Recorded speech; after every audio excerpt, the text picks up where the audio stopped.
Well, Brian, one would hope that the law of averages would somehow come to rest on the Senators' side, Liam, because that has got to be pretty demoralizing. Well, it is and it isn't, I don't think, in a sense. They've outshot the opposition 112-82 in those games that Brian just mentioned, I believe. And the fact is they were in every one of them.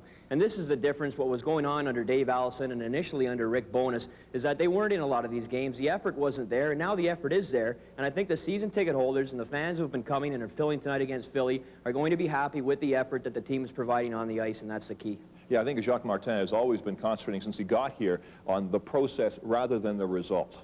This is essentially like a team starting over with Gauthier and Jacques Martin. They're going in the right direction. Number one has to be effort. He's got the kids playing like they should be out there with a lot of enthusiasm and adrenaline's flowing, and that's the key to the whole thing. And one would also imagine that Dan Quinn's got to be pretty excited about being back here. Quinn's pumped, there's no doubt about it. That was a very circumstantial situation, the way that whole thing went down, and we should see a very exciting game tonight from him being back in Ottawa. Absolutely. Well, it's the Philadelphia Flyers, the Ottawa Senators. We're waiting for the opening face-off here at the Corral Center. You're watching Senators hockey on BBS.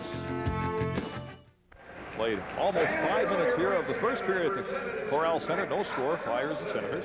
Flyers are 2-0 against Ottawa this year, Ron, 8-3-1 lifetime, so the Senators have enjoyed some success against the team. Now, we got Dan Quinn on the screen right now, and there's been so much talk about this guy, 15 points in 15 games in Philadelphia. I don't know what that would have translated here in Ottawa. The fact is, he hasn't had an average a point a game a season in 6 years. He's played on 8 teams. This is his second stint in Philadelphia, and he got into quite a verbal disagreement, for lack of a better term, with the management in Ottawa, and there's only 2 guys in the NHL, possibly 3, who can do that and survive on the same team, and he isn't one of them, and that's the bottom line what happened here. They're picked up by Daniel Alfredson over to Cunninworth. Cunninworth will let a shot go. That was off target. It's all the way back to Duchesne at the point. Bangs it in deep. Cunninworth again, right in front. There's a chance. He scores! Alexei Yashin!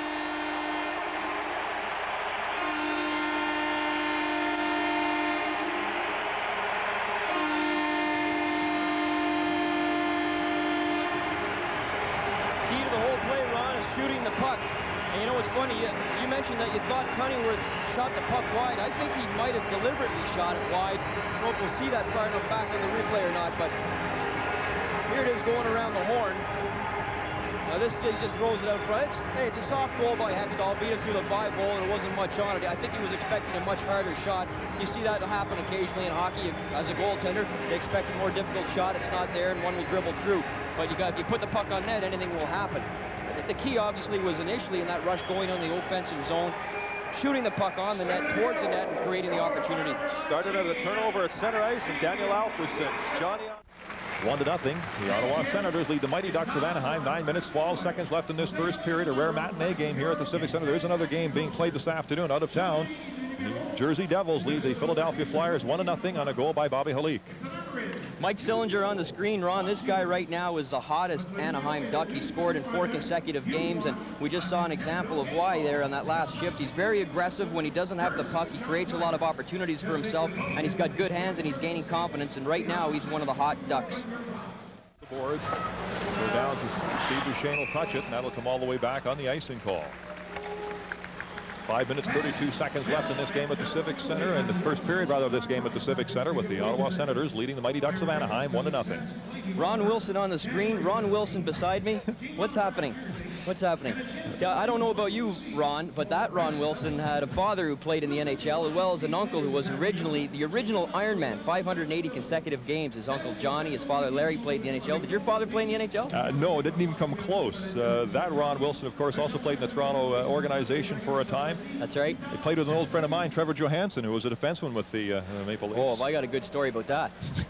Both of their fathers, they were the only 2 guys on the Leafs at that time that had fathers that played in the NHL. And Trevor Johansson's father played 1 game for the Leafs in 49-50, but he didn't use the name Johansson because he didn't want the Swedish connotation. So he used the name Johnson. Yeah, his dad's nickname was Red. Here's your final score in the hockey game. Let's go back to the phones, Liam. I'm sure folks are waiting to hear from. Let's go to John, first of all, calling from Nepean. Hello, John. Hello. I'd just like to say that no matter how angry you are or frustrated you are, you have no right to send a player out like Dennis Vial to not only go after the goalie, but the best player on the ice, and not only the best player, but the smallest player on the ice. Well, first of all, Dave Allison didn't send him out there to go after Paul Kariya. He didn't send him out there to go after the goaltender. I'm hazarding to guess that that he sent him out there to go out and probably stir things up and hit some guys, and if whatever happened, happened. So he went down, and Denny Vial took it upon himself, as he'd done earlier this year, and gave Shelentnikov a little shove, hoping to draw a fight at that point. There's no question. You know, the opportunity to hit Korea, if you recall, the whole play happened right originally along the boards when Denny Vial just came in and gave him a clean body check. It was a little late, but he came in and gave him a clean body check. And then he kept after him. He was on his back. Yeah, then he kept after him. That's right. He's trying to stir it up, and he's punching anybody in the head that was around, and that's what happens in pro sports. And you stirring it up with 20 seconds left? I'd stir it up with 1 second left if I was out there, and I'd like to see the entire team do that. Yeah? That'll carry over into Vancouver? It's got to carry over. They played about 45 minutes of good hockey tonight. Yep. They had a great first period. They came out hitting, playing physical. That's how you win games. Sure. You know, it can't be a candy, you know, just a you know what I'm going to say. I know exactly what you're going to say. Well, it's that time of night. Maybe you can say whatever happens, happens. All right, let's go. Hi, I'm Liam Maguire. We're going to call this Stats Day today. Several interesting facts happened on January 20th in the history of the NHL, specifically concerning the Chicago Blackhawks, Darryl Sittler, and Dave Tiger Williams. Back with the details and tonight's contest.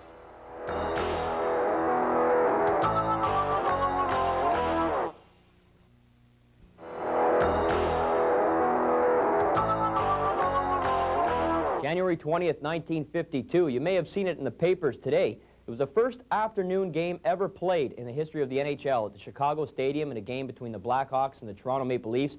Toronto won the game 3-1. There were 13,600 people there, and it was part of an experiment Chicago was trying at the time to rekindle interest in their fans. They went on to have 5 more afternoon games that season. Chicago was starting to struggle at the gate. They hadn't won the Cup since 1938 and hadn't been in the finals since 1944 when they were swept by Montreal 4 straight. Turned out to be a success, and as we all know, everybody's doing it today. Secondly, Darryl Sittler, January 20th, 1982. An end of an era in Toronto. Sittler was traded from the Toronto Maple Leafs to the Philadelphia Flyers for Rich Costello, a second-round draft pick, which turns out to be Peter Inachek, and future considerations. It was a sad day in Maple Leaf history. Ironically for Sittler, a year later to the day, January 20th, 1983, he recorded his 1,000th point in the NHL, playing for the Philadelphia Flyers. In a 5-2 victory over the Calgary Flames, Sittler popped one of the goals. And finally, on January 20th, 1984, Dave Tiger Williams, the all-time penalty minute leader in the National Hockey League with 3,966 minutes, recorded his only hat trick. It was in a 6-all tie against the Winnipeg Jets. The Tiger was playing for the Vancouver Canucks. All 3 goals were scored against goaltender Mike Visor, and that leads me in perfectly to tonight's contest. Mike Visor was a goaltender for the Chicago Blackhawks in 1975 on February 15th when he allowed a 5-goal game by a member of the Montreal Canadiens. Who was the Canadian player? Here's a couple hints for you. He's in the Hall of Fame, and he became captain of the Canadiens the following season, replacing Henri Richard.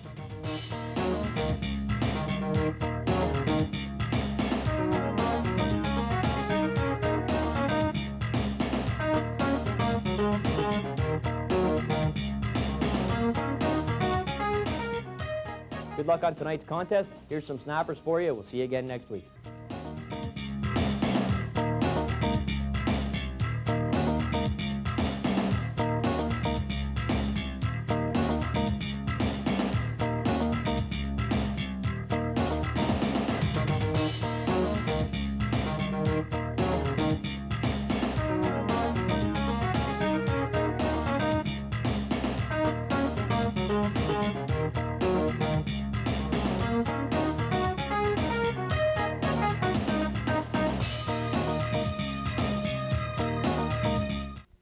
Hockey trivia question time. How many Stanley Cup rings do the New York Rangers have? 3, 1928, 1933, 1940. Who was traded for 2 nets? Jake Milford, 1947, from the Springfield Indians to the Buffalo Bisons. These aren't easy questions. The answers are real tough. But you could get them if you glance through this new book by Liam Maguire. It's called Hockey Trivia Book 1. And we are joined now by its author, Liam Maguire, who has a reputation as being a walking encyclopedia of NHL lore. Is this correct? Well, I'd have to say that's a fairly accurate statement, Dan. Now, what's a young guy like you knowing all this old-timer stuff, anyway? I got into it years ago. It actually started as a kid growing up, reading the backs of hockey cards, and I'd say there were 2 key dates. April 24th, 1969, when I watched my first complete game ever Jean Beliveau scored in overtime at the 11-minute, 31-second mark at double overtime to beat Boston. When you say it was your first complete game, this is the first time your dad let you stay up to the end of He let me stay up. I was in grade 4, and I fell asleep in school the next day, but my parents let me stay up after much pleading. And the first time I ever went to the Forum, May 1st, 1975, it was Game 3 of the semifinals against the Buffalo Sabres, and Lafleur scored a hat trick, took it end-to-end, and I was a fanatic at that time, but later on that year in September of 75, I really got into the names and numbers. Okay, so for the folks at home, I know you're getting a sense of what this guy's all about. He's got all these details like that, but just to let you know how good he is, well, we're going to test him, because we've taken some trivia questions of our own that aren't in the book. Fair enough. Aren't in the book. I'll start easy, okay? You ready? Let's just see how quick you can get through these. All right. What player had the worst plus-minus total over the course of a single season? Bill Mickelson, minus 82 with the Washington Capitals in 1975. He also was minus 54 with the Islanders in 1973. Okay, that was good. How many times has a player on the losing team won the Conn Smythe Trophy? This is for the most valuable player of the Stanley Cup Final. Roger Crozier, 66. Glenn Hall, 68. Reggie Leach, 76. Ronnie Hextall, 87. Oh, my golly. What brother combination has the highest career points total? Right now, 2 brother points. The Gretzky's, 2 brothers. But if you say all brothers, it's the Sutters. You have to qualify that question. Well, all right. You say strictly 2 brothers because of Brent's 3 or 4 points he picked up in 93, 94. It's the Gretzky's. When was the first time an octopus landed on the ice? 1952, thrown by the Kuzmo brothers, Pete and Joe in Detroit. Who's in the Hockey Hall of Fame but never played, never coached, never owned a team, officiated, or covered a game as a reporter? Don't know. Well, son of a gun. You won't believe it. It's Lord Stanley. Lord Stanley, of course. Lord Stanley himself.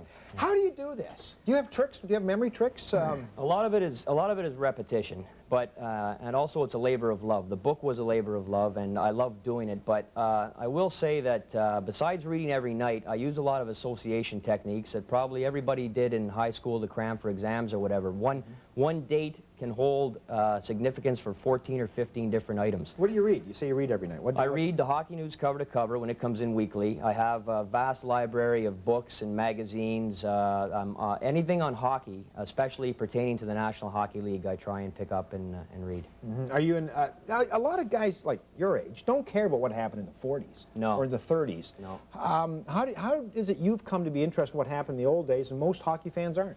Well, I would say right off the top on that one, the 50s, for example, were the glory years of hockey. There's no doubt about it. I'd say you had, granted, some of the teams, like the Rangers weren't the strongest. Boston in the late 50s and throughout the 60s weren't the strongest, but you had some of the greatest names to ever play the game played in the 50s. In the 40s, you had the Bentley brothers. You had Richard coming into his prime. In the 30s, you had Eddie Shore, Raul Joliet, Howie Morenza. They were pioneers of the game. It was... Hockey is our national sport. I mean, there's a big thing on in Parliament right now as to whether officially it should be hockey or lacrosse. But let's face it, after what Henderson did in 1972, hockey's our national sport. So I love reading about the history. There's a lot of history in my book in terms of what these guys accomplished in the 20s, 30s, and 40s. And that's why I don't think it'll be dated. It's there's a lot of good quality questions about some of the greatest players to ever play the game. Mm-hmm. What are your favorite types of questions? My favorite types, well... do you like the oldest, youngest questions, or the biggest, littlest, or the most championships, those kinds of questions? You have to understand, I've made over 500 appearances in 13 years. Like, I wrote the book to try and further my career, if I could, on the speaking tour. I'd like to do more banquets outside of Ontario, and, you know, much like Jimmy Ralph and Ron McLean, they wrote something from my back cover. You see Dick Irvin wrote my foreword, and because I've done so many shows, as you can imagine, I've taken all types of questions. And ones that are tough, obviously, are when you get into statistics. There's a fine line between trivia and statistics. And any bona fide trivia question on the National Hockey League is going to be pretty tough to get me. If it's a statistic, you get away from some of the stuff that's just almost impossible to know, and then it gets a little difficult. Now, the question that begs asking is, why would you want to know all this stuff? Well, again, as I said, it started as a hobby. You have to understand, when I was in high school in 1975 and bought that program at an exhibition game in Ottawa, I wanted to see if Yvon Cornway was in the lineup. He's my favorite all-time player. And when I took it home and read that book cover to cover that night, the next day at school, at high school, we had a little contest amongst the 6 of us who had gone to the game. And for whatever reason, I seem to have recalled the most overnight. And I got a little bit of notoriety at high school. And you know what that... Yeah, huh? Well, sure it did. I mean, for the first time in my life, I was a little bit of something at school, you know? Yeah. And I got a reputation almost instantaneously as the hockey guy, when in respect to what I know today, it was nothing. But when I first went on radio in '81 on CFRA in Ottawa, things really took off, because then I was really starting to be called the hockey trivia expert. Well, the hockey trivia expert has written a book called Hockey Trivia Book 1, which I'm sure means we'd love to have books 2 and 3 down the road. Liam, thanks a lot for talking with us today. Pleasure to be here, Dan. Thanks for having me. We'll be right back. Don't go away.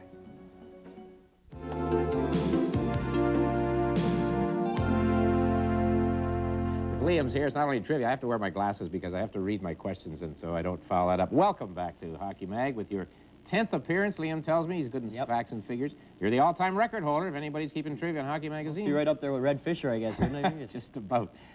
Gretzky, has he done things for you now that he's got to the next plateau in his career? Well, it's obviously got to be one of the biggest marks in professional sport, you know, breaking Howe's record, and I think the NHL did a good job of covering it.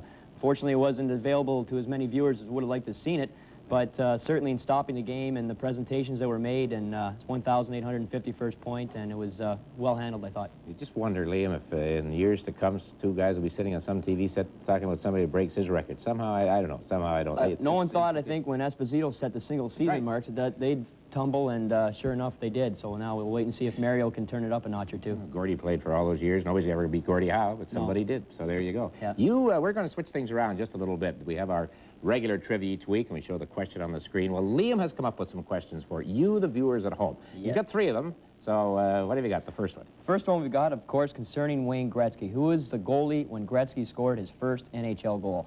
Number 1. Number 2, what happened because Jean Beliveau scored 3 goals in 44 seconds in 1955? It's the second fastest 3 goals ever, by the way. Number 3, who was the first Russian-born player, which is rather appropriate, I think. First Russian-born player in the National Hockey League, or I should say of all time. Who was the first Russian-born player to play in the National Hockey League? Okay, those questions from Liam, and as we say on the show regularly, the answers later in the program. All right, are you ready to have some fun here now? We'll just go Machine through. gun time. Well, not really, not really. I'm getting on now, all these appearances, you know. Right. Okay, let's go. We'll just talk about it, too, as we go along. Okay. Easy questions for Liam, I'm Aren't sure. they all? Who is the highest European-born point scorer in NHL history? Stan Mikita? Right. Second is Peter Stastny. What teams were involved in the only Stanley Cup final series in which every game went into overtime? Montreal-Toronto, 1951. Toronto won 4 games to 1. Right.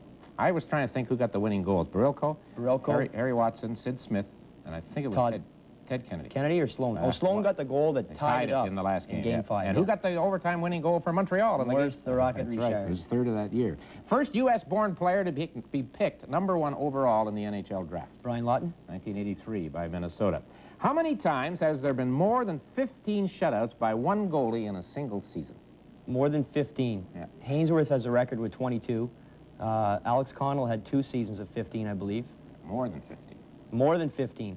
Just one then. Just That's Hainsworth right, with exactly. 22. Right, 1928, 29. Tony Esposito with 15 was the most recent. 1970. And now a guy leads it if he gets 5 or 6, you know. Millen it's had incredible. 6 last year, and that was a good season. Who holds the National Hockey League record for most games played in a career by a defenseman? Doug Moens? No, Tim Horton. Tim Yeah, Horton. 1,446. He's number 4 overall, actually. Howe, right, yeah. Delvecchio, Busick. And, of course, Delvecchio, that's an incredible record for him. He's played the most games, I guess, with one team. One team, The guy yeah. played his whole career. What player has the most, it's in the record book, for the most penalties and penalty minutes in one period? One period. Randy Holt? That's right. 67 minutes, 9 penalties. You know, Randy, that's right on, Liam. March of 79. Randy was playing for Calgary, and I was doing a playoff telecast, and he got the winning goal. He was the first star. He came in, and we're sitting there waiting to go on television. I said, well, how do you feel about this? So you can come off the ice and you get interviewed. He said, I don't know, because I've never been picked a star before. Brad Marsh is doing a good number on the 3-star selection. Right. There. Whatever happened to Randy Holt? Most assists, one game, Wayne Gretzky, 3 times. He's got 7. Who else got 7? Billy the Kid Taylor. That's right, 1947. Yeah. First player to have more than 100 assists in a single season. Bobby Orr, 102, 1971. Right on. Dave Tiger Williams is the most penalized player in NHL history. Who is second? Willie Plett. 2,572 minutes. The original 6, as you love to hear me say. Yeah. First coach of the Chicago Blackhawks. I can't think of that right now. First coach of the Blackhawks, 1926, The 27. curse. Think of the curse. Oh, Pete Muldoon. Pete Muldoon, right. The Boston Bruins Art Ross. and the New York Rangers.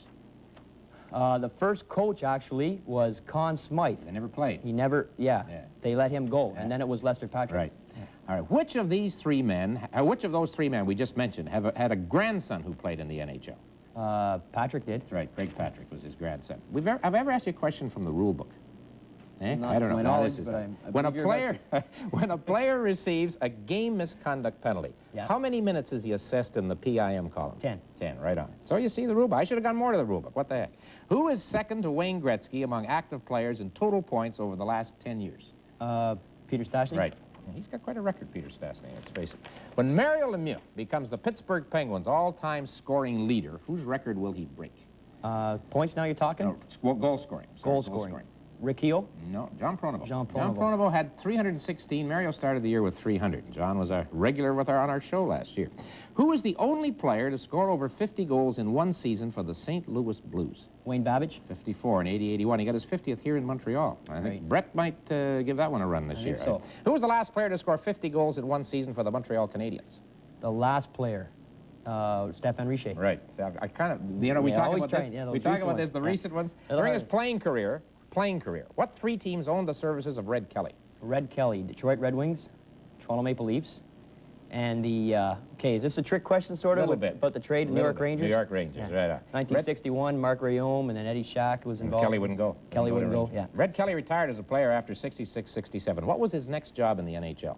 He was the first coach of the Los Angeles Kings. Buffalo and Vancouver entered the NHL in 70-71. Buffalo had the first choice in the amateur draft. They chose Gilbert Perreault. Who did Vancouver pick? Dale Talon. Who was the New York Islanders' first draft pick when they joined the NHL? Billy Harris. Right. Played 576 straight games for that team. Never missed till he got traded.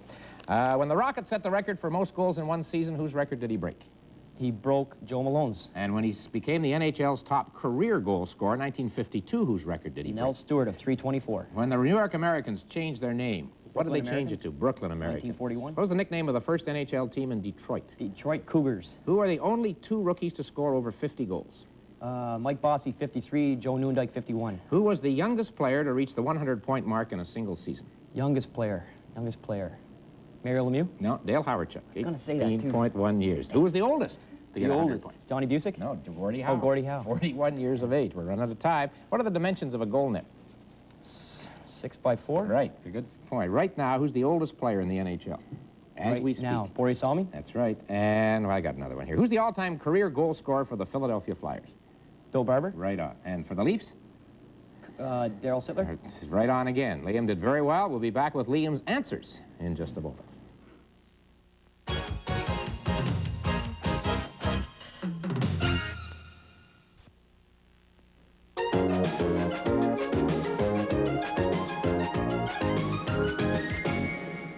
Well, normally at this time of the show, we give the answer to my trivia question each week. What do I know, as you just found out? But Liam had three for you as he began his segment, so we've had the questions. Let's go with the answers. Wayne Gretzky's first goal, October of 1979 against Glenn Hanlon. You know what Hanlon said after that? He said, look at what I started, he said. Look at the dynasty I started. 4-all tie. Gretzky got the fourth goal. Beliveau 3 in 44 seconds. They were all scored on the power play. November 5th, 1955. 2 years later, they changed the rule of the power play.